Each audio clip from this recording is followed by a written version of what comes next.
Bonjour! Aujourd'hui, j'ai eu à nouveau la chance de recevoir Lauriane Lacerte. Lauriane est venue nous parler aujourd'hui de ce qu'on pouvait observer chez les enfants qui ont des difficultés langagières, mais qui souvent va passer plus pour des problèmes comportementaux. C'était vraiment intéressant et cet épisode-là, je le suggère fortement à tous les intervenants qui travaillent avec des enfants et même avec des adolescents. Bonne écoute! Bienvenue au podcast Grandir ensemble. Ensemble! Par Placote. Lauriane, bonjour. Bonjour Alexandra. Je suis contente de rediscuter avec toi. Aujourd'hui, on va parler d'un sujet que c'est toi qui m'as proposé. Donc, les comportements observables d'un enfant qui pourrait avoir des difficultés langagières. Oui, exactement. Donc, c'est toi qui m'as lancé l'idée, puis je suis vraiment contente qu'on puisse en parler. Mais d'abord, je te laisse te présenter. Oui, super. Bien, je m'appelle Lauriane Lacerte, je suis orthophoniste depuis 11 ans maintenant, en pratique privée principalement. Puis en fait, mon objectif à moi, ma mission à moi, c'est d'aider le plus d'enfants possible. Et donc, comment j'ai décidé de faire ça, c'est d'outiller les personnes qui sont autour de ces enfants-là, qui les côtoient dans la vie de tous les jours. Donc, autant les parents, les éducateurs, les éducatrices spécialisées, même intervenantes en stimulation du langage. Donc, j'essaie qu'il y ait le plus de personnes possible, qu'il y ait les bons outils pour accompagner les enfants, pour avoir un rayonnement, en fait, là, pour aider le plus d'enfants possible. C'est vraiment ça. Oui. Bon, allons-y. Oui. Là, dans le fond, tu trouvais ça vraiment important. Quand tu m'as lancé l'idée, tu as dit, je trouve ça important parce que des fois, on a des enfants qui sont, on va dire, étiquetés, là, qu'on met une étiquette sur ces enfants-là, comme quoi ils sont soit violents, ils sont dérangeants, ils sont, bon, tout ça, puis que finalement, la problématique ne se situe pas du tout au niveau comportemental, mais plutôt au niveau du langage. Ouais. Ça, c'est vraiment intéressant, tu sais, parce que moi, en travaillant dans le milieu scolaire, j'observe beaucoup de choses, mais je pense, puis moi, je suis quand même sensibilisée au langage parce que personnellement, je vis avec des enfants qui ont des troubles, des problèmes langagiers, mais c'est pas tout le monde qui est au courant de ça. Puis c'est normal, là, on peut pas tout savoir dans la vie. Hein? On n'est pas orthophoniste toute la gang. Mais je trouve ça intéressant qu'on en parle ce matin pour pouvoir, puis ça fait partie de ta mission, mieux aider, mieux accompagner les enfants de la bonne façon, finalement. Oui, exactement. Donc, je ne sais pas par où tu veux commencer tout ça, mais tu sais, pour vrai, je pense qu'il y en a beaucoup à dire, là. Mais, tu sais, par comportement observable, qu'est-ce que tu entends par là? T'sais, allons-y de même. Qu'est-ce qu'on peut voir? Qu'est-ce qu'on peut voir? Puis, en fait, c'est ça, c'est qu'on voit, puis petite bémol, peut-être. Des fois, je ne sais pas qu'il n'y a pas nécessairement de difficulté de comportement. Mettons qu'on parle de difficulté de comportement. Peut-être qu'un enfant a des difficultés de comportement, comme dans la réalité, là, il ne se comporte pas bien. Mais pourquoi? Pourquoi il ne se comporte pas bien? Fait que, tu sais, des fois, c'est langagier. Des fois, c'est parce qu'il y a une difficulté langagière en arrière de ça qu'on n'a pas décelé, qu'on n'a pas observé. Puis ce qu'on voit, c'est le comportement. Tu sais, c'est ça qui nous saute aux yeux. C'est pas qu'il y a de la difficulté à s'exprimer. Oui. Mais c'est ça. Puis là, on fait la différence. Il y en a des enfants qui ont des problématiques au niveau du comportement, que c'est pas du tout le langage qui est touché. C'est ça. C'est ça. Ça veut pas dire, c'est ça, que c'est toujours le langage qui est en cause. C'est ça. C'est pas ça qu'on est en train de dire. C'est pas que c'est pas les deux. C'est ça. Des enfants que j'ai vus, que j'ai suivis longtemps, qui avaient les deux aussi. C'est ça. Mais des fois, on peut passer à côté de quelque chose. C'est ça. Ça passe sur le dos d'eux. Oui, je comprends. Fait que, on peut peut-être y aller avec petit en grandissant. Oui, allons-y. Ça va m'aider à me structurer. Oui, c'est parfait. OK. Fait que des petits. Fait que souvent, ce qu'on va voir chez les petits, c'est des enfants, différents cas de figure, mettons un enfant qui ne va pas beaucoup s'exprimer devant les autres, OK? Fait que souvent, des comportements de gêne, qu'on va qualifier de comportements de gêne, ça peut masquer une difficulté langagère. OK, donc un enfant là, qui va se cacher derrière maman, papa, puis qui ne voudra pas répondre aux questions, qui va s'en aller qu'il y a une des nouvelles personnes qui arrivent. Fait que ça, comportement comme ça, parce qu'en fait, les enfants sont très conscients de leurs difficultés assez tôt, sont très conscients qu'ils n'arrivent pas nécessairement à se faire comprendre ou qu'ils ne comprennent pas ce qu'on leur demande quand il y a une difficulté de compréhension. Fait que quelqu'un me pose une question, je sais qu'il s'attend à ce que je réponde quelque chose, je n'ai pas compris ou je ne suis pas capable de formuler une réponse qui se tient, ou si je réponds, ils ne comprendront rien de toute façon. OK? Fait que ces enfants-là, des fois, au lieu de s'essayer, on va dire ça comme ça, d'essayer quelque chose, ils vont juste comme se retirer, se cacher, pas répondre. Puis là, souvent, ce qui va arriver, comme adulte, ce qu'on va faire, on va poser la question à papa ou maman qui est à côté, au lieu de l'enfant. Puis le papa et maman, des fois, on va répondre parce que notre enfant, il est là, il est mal à l'aise. Puis on se dit, il est gêné pour ça, exactement. On va faire ça. Fait que ça, moi, je te dirais ça, je le vois quand même souvent. Fait que oui, il y a des enfants gênés qui s'expriment très bien. C'est pas toujours ça. Je pense que ça va être ça tout le long, là, mais bref, ça peut être ça. Ça peut être des difficultés, ça, que ça cache une difficulté soit à comprendre ou à s'exprimer. OK? Fait que juste garder ça en tête. Pardon. Excusez, j'avais le nez qui chatouillait. Oui, OK, alors, c'est ça. Oui, c'est ça. Fait que des fois, ça peut cacher ça. Donc, ça, c'est une manifestation qu'on voit, je te dirais, chez les petits. Sinon, tout ce qui est l'isolement. OK? L'isolement des petits cocos. Tu sais, des fois, dans les groupes, mettons, là, je dis un groupe à la garderie. OK? Parce que c'est plus souvent ça. Avec la fratrie, on le voit un petit peu moins, je te dirais, parce qu'ils sont plus à l'aise. Mais mettons, dans un milieu de garde ou avec d'autres amis ou avec la famille ou au parc, tout ça. Fait qu'il y a un enfant qui va jouer seul. OK. Un enfant qui va jouer seul, des fois, l'enfant va jouer seul, justement, parce que soit il ne comprend pas c'est quoi les règles du jeu. OK? Fait qu'un enfant qui ne comprend pas les règles du jeu, mettons, il y a un jeu là, avec d'autres amis. Je sais pas, mais ça peut être même un jeu avec un dé, ça peut être on joue, je sais pas moi. Des figurines. Oui, au chevalier. Oui. Tu sais, mettons, quand ils sont plus grands puis ils commencent à faire du jeu symbolique au restaurant. Oui. OK, mettons, la garderie, là, on joue au restaurant. OK, moi, je t'apporte ça, on va cuisiner les choses, tu sais. Tout ça. Fait qu'un enfant qui va pas bien comprendre qu'est-ce qui se passe, la situation, puis tout ça, il pourrait faire des choses non appropriées dans le jeu. Puis là, les autres amis seraient pas contents. Ils vont le remarquer. Parce qu'il suit pas le jeu, il comprend pas les règles, il fait des choses qu'il devait pas. Fait que des fois, ces enfants-là, ils vont s'isoler. Okay. Ils vont préférer jouer tout seuls que d'intégrer un jeu qui ont de la difficulté à comprendre. Ouais. Fait que ça. Ou si on a de la difficulté à exprimer comment ils veulent jouer dans ce jeu-là. OK? Fait que, mettons, bien justement, on joue, je reviens avec mon exemple de cuisine ou de restaurant. Puis, OK, bien lui, il veut faire une soupe aux carottes. Fait qu'il veut prendre les carottes puis couper la soupe, mais il n'arrive pas à l'exprimer ou il l'exprime. Puis les autres amis ne comprennent pas qu'est-ce qu'il est en train de dire parce qu'il a de la difficulté à prononcer ou ses phrases, il ne fait pas des phrases complètes ou tout ça. Fait que des fois, les autres enfants ne vont pas comprendre. Fait qu'ils vont prendre les carottes puis ils vont comme partir faire quelque chose. Fait que là, il vit une situation où justement, il n'est pas capable d'entrer dans le jeu avec les autres. Fait que des fois, ils vont s'isoler à cause de ça. Vraiment avec des difficultés d'échange de communication.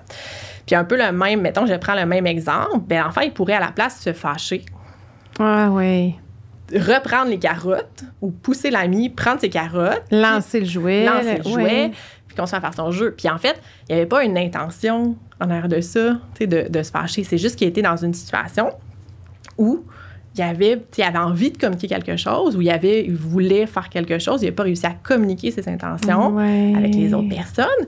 Fait que sa réaction, je n'arrive pas à me faire comprendre, mais si je le pousse puis je prends mes carottes, bien, je vais pouvoir faire ma soupe aux carottes. Tu comprends? Puis ce qu'on voit souvent, c'est ça. C'est ce comportement-là. Puis là, on intervient sur le comportement. Absolument. Sur le comportement. Puis c'est pas un comportement approprié. Je veux dire, on fait pas ça. Non, c'est ça. Même avec une difficulté langagière, on fait pas ça. On pousse pas nos amis, puis on prend le carotte. C'est ça. C'est juste que des fois, mettons, ces enfants-là vont comme avoir la vision qu'on va avoir d'eux. Bien, c'est que justement, ils réagissent pas bien. Ils partagent pas. Ils arrachent les choses des mains des autres amis. OK? Fait que c'est ça qu'on perçoit de l'extérieur. Puis des fois, c'est de se questionner, OK, bien, il a arraché le jouet. Est-ce qu'il a essayé de le demander? Puis il s'est pas fait comprendre. Puis là, il l'a arraché. Ou il a juste comme pas tenu compte des autres amis, puis il est parti avec. T'sais, fait qu'il y a comme tout ça en arrière. C'est comme subtil. C'est pour ça que je voulais en parler, parce que on va souvent pas aller jusque-là. Puis même si on va jusque-là, encore, je reviens un peu avec ça, si l'éducatrice va voir l'enfant, là, je parle, mettons, dans un milieu de garde, là, mais mettons qu'on va voir l'enfant, puis qu'on lui demande qu'est-ce qui s'est passé. L'enfant avec une difficulté langagière ne sera pas capable d'expliquer qu'est-ce qui s'est passé. Ah, ben je voulais faire une soupe aux carottes, mais elle a pris mes carottes, fait que là, je me suis fâchée. Il ne sera jamais capable d'expliquer ça. S'il n'a pas été capable de demander les carottes pour faire sa soupe, il ne sera jamais capable d'expliquer c'est quoi la situation problématique. Tu vois? Fait que c'est comme un peu une situation où il faut vraiment comme être attentif à qu'est-ce qui se passe pour aller comprendre les choses. Puis, ce qu'on va voir aussi, tantôt, on parlait de comportement, mais c'est ça, tous les comportements de bousculade, de pousser un ami. OK, arracher les jouets. Ça, on le voit très souvent. Donc ça, mort, trappé chez les plus petits, là, on voit vraiment, vraiment souvent ça parce qu'ils n'arrivent pas à s'exprimer comme ils veulent. Fait que ça, c'est une des choses qu'on va voir qu'on va voir beaucoup. Moi, puis des fois, ça peut passer comme la gestion des émotions n'est pas là. Puis là, on met des choses en place, tu sais, un petit coin calme, un petit coin, puis finalement, au bout de la ligne, ça règle pas le problème. L'enfant ne comprend pas plus. Non, c'est ça. C'est ça, où il n'est pas plus capable de s'exprimer. Puis, tu sais, tu parles de gestion des émotions, puis je trouve ça super intéressant parce que la gestion des émotions, ça se fait beaucoup de façon verbale. Absolument. C'est abstrait. C'est abstrait, les émotions. Tu sais, comment tu te sens. Tu sais, comme vraiment expliquer les émotions. Ou, tu sais, nous, comme adultes, mettre des mots sur les émotions. Mais un enfant, c'est ça, verbaliser son sentiment, comment il s'est senti, tout ça, c'est très difficile pour eux. Tu sais, fait la gestion des émotions, pour un enfant qui a une difficulté langagière, c'est difficile. C'est difficile. Puis des fois, même quand nous, comme adultes, on va mettre des mots sur ce qui se passe, c'est pas facile pour tous les enfants. Là. En plus, quand on a la difficulté à bien comprendre, à bien s'exprimer. Oui, donc même si l'adulte le reformule, ça veut pas dire que l'enfant va le plus le comprendre. Non, c'est ça. Oui, ou qu'il va être capable de l'exprimer, tu sais. Oui. Hein? Oui. Qu'est-ce qui s'est passé? Pourquoi tu as fait ça? Ou, tu sais, j'étais fâchée, tu sais.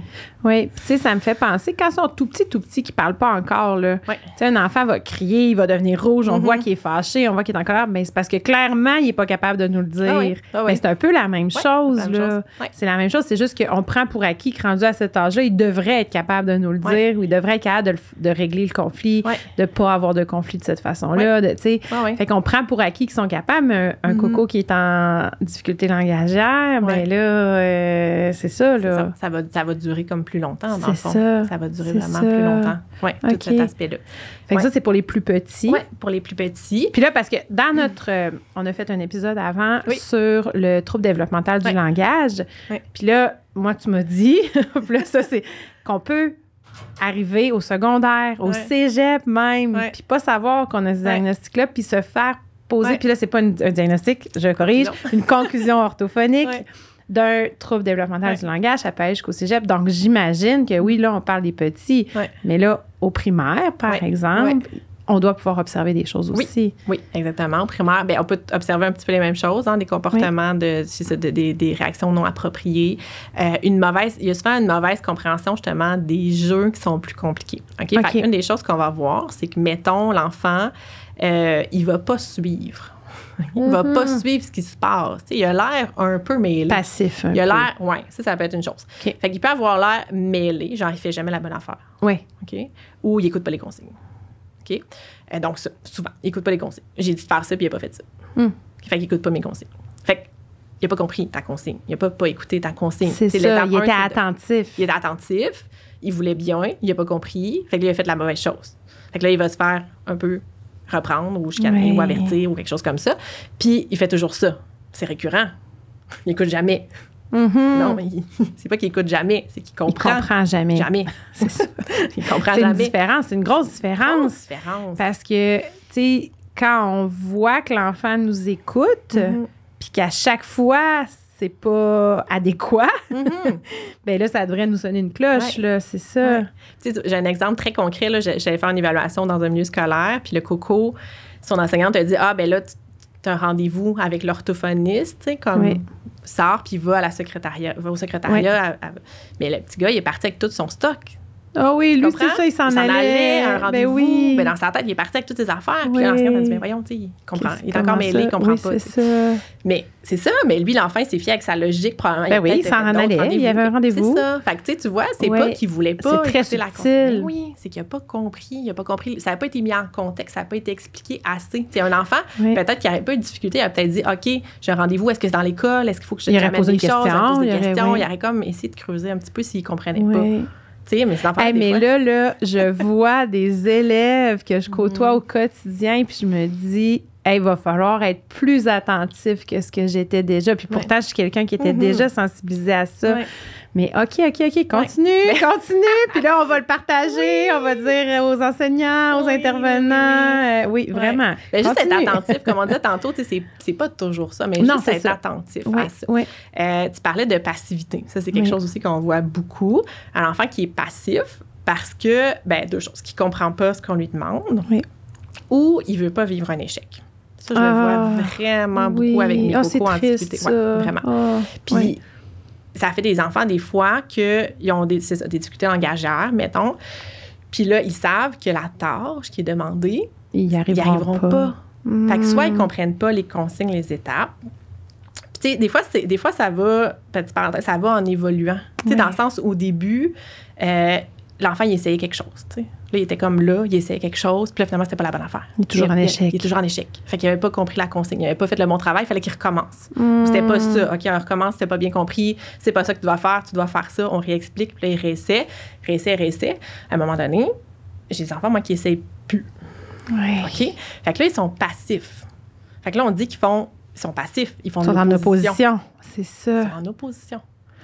Ils sont en opposition parce que, dans le fond, tu me demandes de lire un livre, ben je comprends rien. Quand je lis un livre, j'y arriverai pas.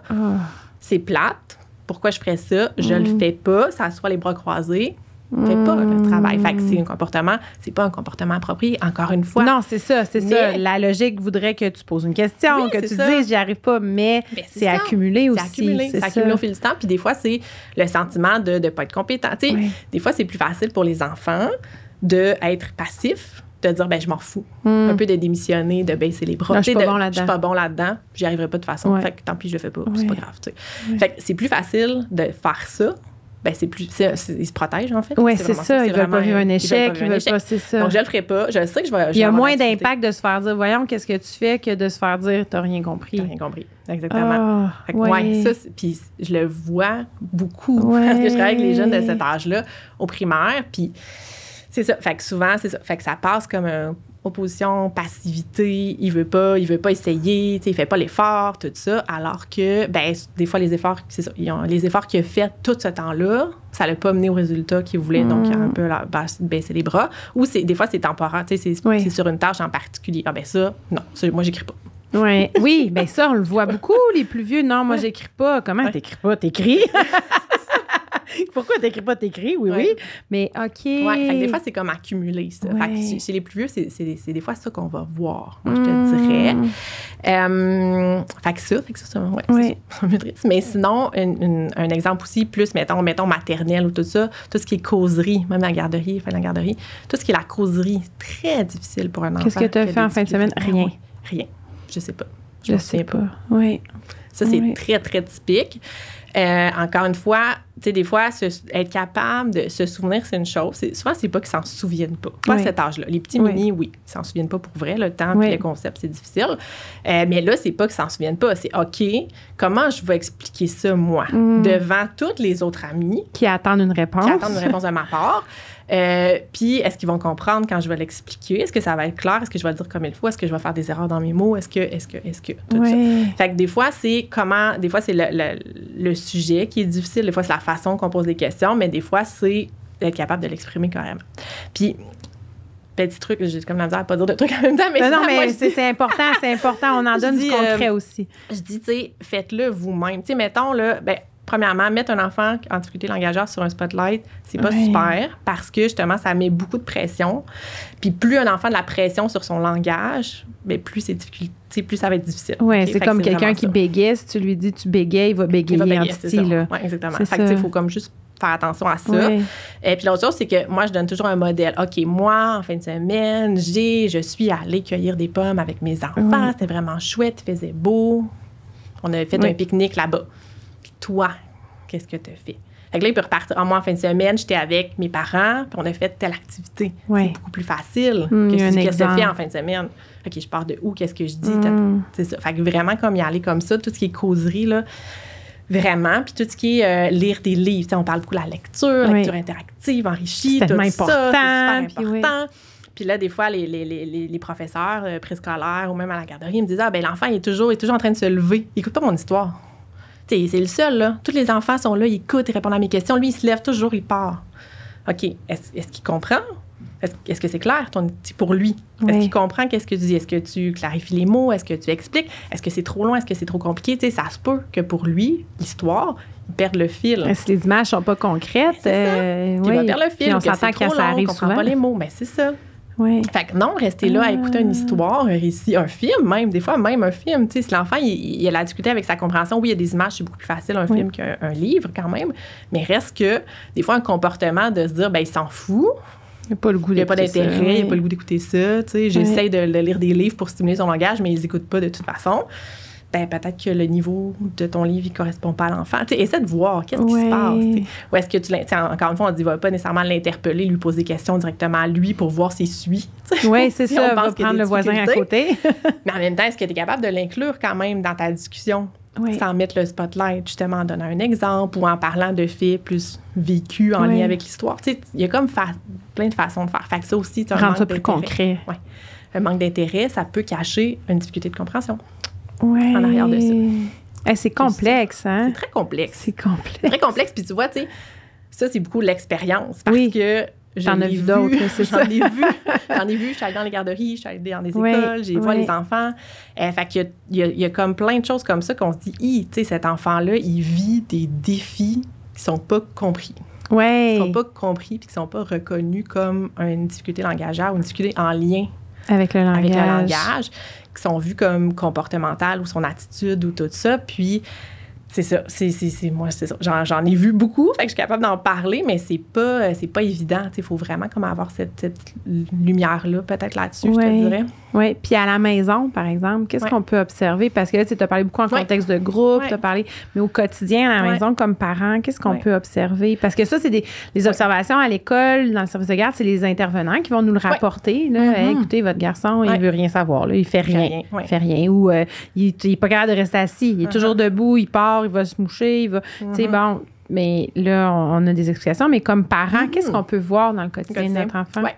On va voir, ça revient un petit peu, mais les consignes, les fameuses consignes d'un enfant. Je dis de faire telle chose. Je dis d'apporter sa boîte à lunch, de mettre ses souliers, d'apporter son lunch, puis il l'a pas fait, ou il a oublié son lunch. Il y a plein de choses. Ça peut être l'attention, ça peut être plein de choses, mais ça peut être, est-ce que ta consigne était trop longue, trop compliquée pour lui? As-tu saisi qu'est-ce qui s'est passé? Fait que ça, beaucoup les conflits, ça revient beaucoup, mais même les conflits entre fratries, frères et sœurs, être capable, mettons, si on a un enfant qui communique bien, qui a pas de difficulté, puis un enfant qui a des difficultés langagères, souvent, celui qui communique bien... c'est terrible. Moi, je le vis à la maison, puis nous autres, il y a son voyons, je veux pas dire diagnostic, il y a son... Comment t'as dit ça? La conclusion orthophonique. Oui. Mais non, ça, c'est terrible. C'est terrible parce que l'autre qui comprend bien puis qui s'exprime bien, elle clenche, puis là, lui, il se fâche encore plus. Exactement. Oui, ça, c'est quelque chose. Elle est capable d'exprimer clairement. Qu'est-ce qui s'est passé? Puis comme parent, on va faire souvent ça. OK, il y a un conflit. Qu'est-ce qui s'est passé? Qu'est-ce qui s'est passé? Explique-moi. C'est vraiment pas évident pour l'enfant. Puis là, l'autre enfant qui n'a pas de difficulté, papa, il va tout te raconter ça. De sa version. Évidemment. On le vit tout le temps. Même quand il n'y a pas de difficulté, on a deux versions, puis là, on fait la part des choses. Fait que c'est une version très claire, puis une version qui a de la misère à suivre. Il faut faire attention comme parent, de regarder, OK, c'est-tu parce que c'est vraiment de sa faute ou il a fait quelque chose de pas correct ou c'est juste parce qu'il n'arrive pas à l'exprimer clairement qu'est-ce qui s'est passé. Puis le conflit, est-ce qu'il est provoqué par une incompréhension ou par un vrai désir de faire fâcher sa soeur, son frère? Là? Parce qu'il y a ça aussi dans la fratrie. Mais... Oui, vraiment, aussi. Mais, OK. Ça, je vois des situations, j'ai vu moi des situations comme plus sociales, des fois qu'on va voir. Exemple, tu sais, aller chez une amie, mettons, ton enfant qui va chez une amie ou un ami qui vient chez toi, mettons, comme parent. Puis tu sais, un enfant, mettons, tu sais, qui comprend pas tout le concept de justement de temps ou de, OK, ça va être l'heure de manger bientôt. Tu sais, si on dit, on va manger bientôt. Ça veut dire quoi, ça, on va manger bientôt? Tu sais, l'enfant, il faut qu'il déduise, ils vont manger bientôt. Donc, ça veut dire que moi, je vais devoir partir bientôt parce que je peux pas rester pendant qu'eux ils mangent parce que moi, je dois aller manger chez moi. C'est ça. Fait que ça, c'est très abstrait. C'est pas concret pour un enfant qui a une difficulté langagère. Ça se peut qu'il colle. Là, puis là, tu dis, voyons.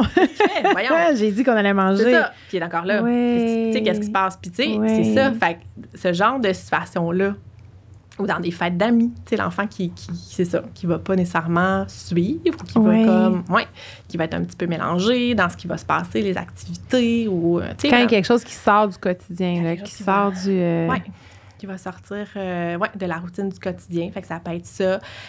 Parler au téléphone, sais-tu? Parce que moi, ça, j'ai remarqué chez nous... je sais pas si c'est parce qu'on est à l'ère de l'Internet puis qu'on parle moins, là, mais parler au téléphone, moi, je remarque que c'est très difficile. Il n'y a pas de contexte, il n'y a pas de geste, il n'y a pas de visuel, il n'y a pas de... C'est ça, moi, puis il ne veut pas parler au téléphone. C'est ça. Oui, parce qu'il sait que ça va être difficile. Il y a comme ce niveau de conscience-là aussi de d'éviter une activité, une situation, une tâche. Ben, c'est comme l'enfant passif à l'école, par exemple. C'est ça. Je sais que ça va être difficile. Pourquoi j'ai pas le goût de parler au téléphone? Fait que, tu sais, encore une fois, c'est un visuel, ça va être facile. La personne devant toi, ça va être beaucoup plus facile, mais sinon, ça va être compliqué. Fait que tout ça, il m'est passé quelque chose dans la tête, puis là, j'ai comme perdu.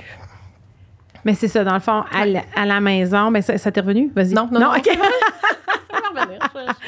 Puis j'imagine que quand on observe des choses à la maison, c'est important d'en parler dans le milieu de garde ou à l'école de notre enfant pour voir ce qu'eux observent aussi.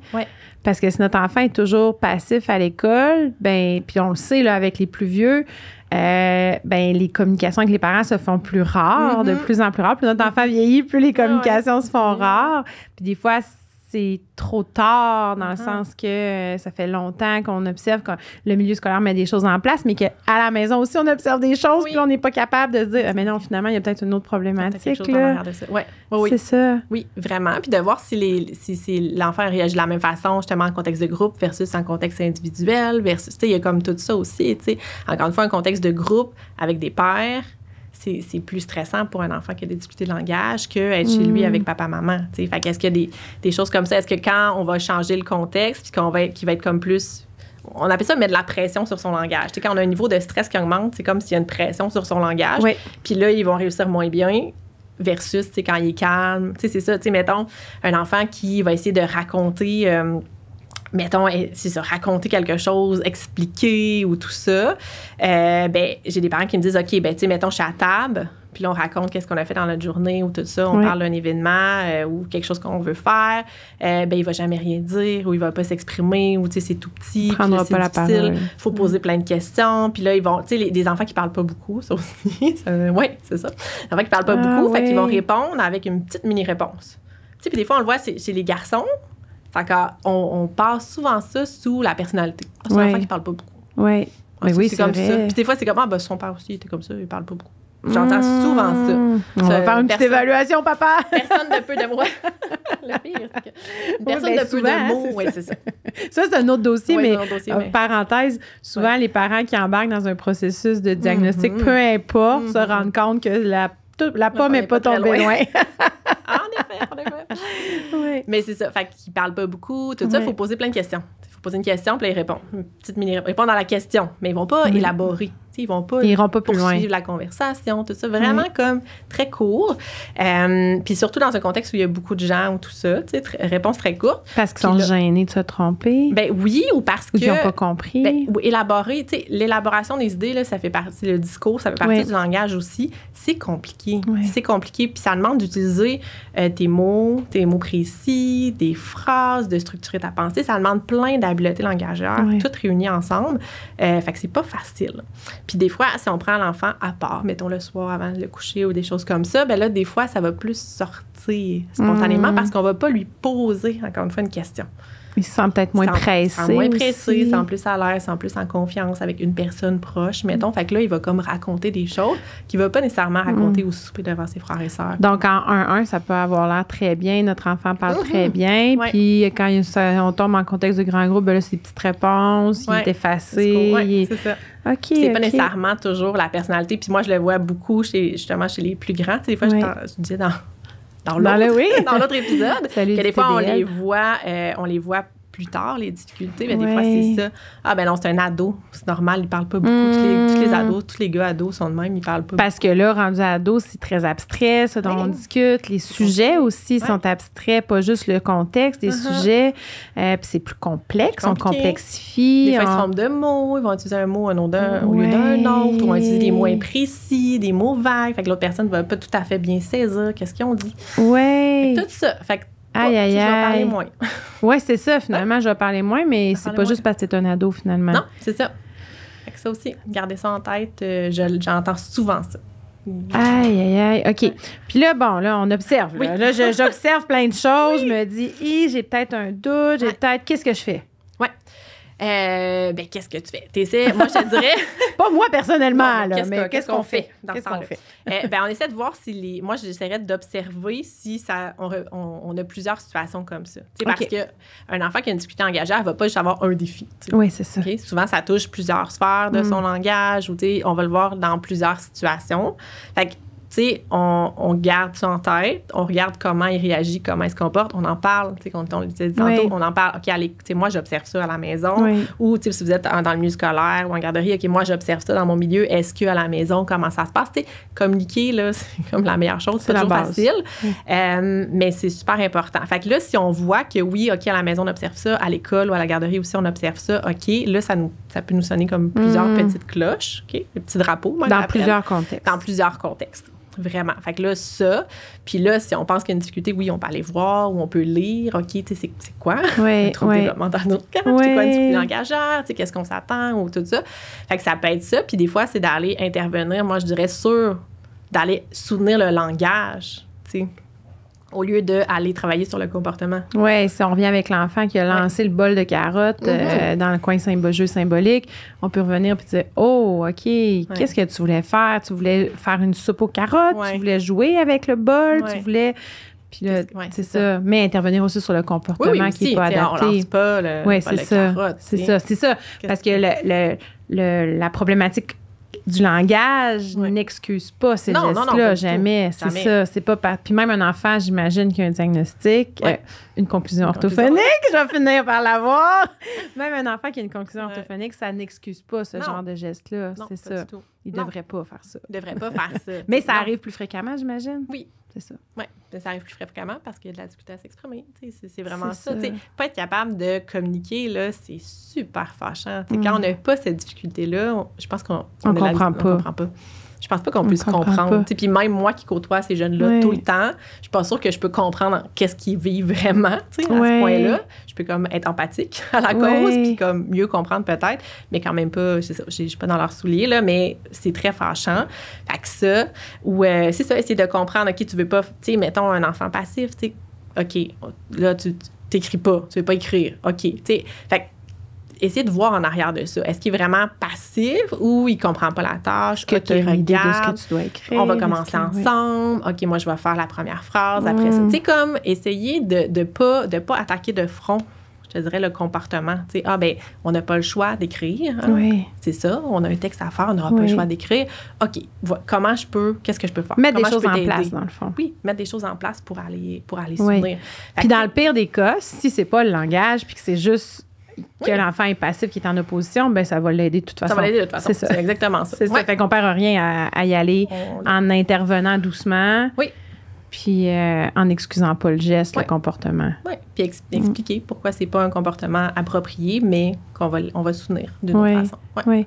Puis là, je vais faire un petit rappel sur notre autre épisode de TDL que tu disais qu'il n'est jamais trop tard non plus pour consulter, pour aller chercher de l'aide d'un orthophoniste, parce que toi, t'en vois qui te voit rendu au cégep, là, tu sais, qui te dit « Oh, il y a quelque chose qui fonctionne pas, j'ai besoin peut-être de consulter », qui n'est jamais trop tard. Jamais. C'est sûr que l'intervention la plus précoce possible est la mieux pour l'enfant, mais il n'est jamais trop tard. Jamais. C'est ça. Donc, si on observe ça au secondaire, notre ado, c'est pas juste du renfermement d'ado, là. C'est pas juste... on peut demander une consultation en orthophonie, là. Oui, on peut demander, puis on peut essayer de comprendre. Je pense que la clé, c'est mieux tu comprends comment est la personne, qu'est-ce qu'elle vit, comment elle pense, comment elle réfléchit, tout ça, plus tu peux l'aider, finalement. Oui. Puis au pire, si c'est pas le langage le problème, ça aura été adressé. Oui, là. c'est ça, on va voir. Puis, c'est ça. Puis tu sais, moi, en tout cas, petite parenthèse, mais souvent, quand on reçoit des enfants de cet âge-là ou des jeunes ou tout ça, tu sais, quand on est orthophoniste, on va poser des questions, là. On fera pas venir, tu sais, moi, si j'ai un parent qui est inquiet puis qui me dit, telle chose, OK, je vais lui poser plein de questions avant de le faire venir dans mon bureau en consultation, tu sais, je vais essayer de voir. C'est ça. OK, rapporte-moi tes inquiétudes, puis là, je vais dire, est-ce que tu en as parlé à l'école? Est-ce que c'est observé ailleurs? Est-ce que c'est dans d'autres contextes? Tu sais, on va faire le tour quand même. Moi, je vais essayer, si on n'a pas fait cette démarche-là, moi, je vais les encourager à faire cette démarche-là avant d'aller dans ton bureau, c'est ça. La personne qui vient dans mon bureau, c'est parce que j'ai des gros doutes qu'il y a quelque chose en arrière de ça, puis que là, je vais aller creuser. Mais il y a comme toute cette étape-là à faire avant, pour aller valider un petit peu. Fait que, juste garder ça en tête, là. C'est pas qu'on appelle, on a rendez-vous demain, finalement.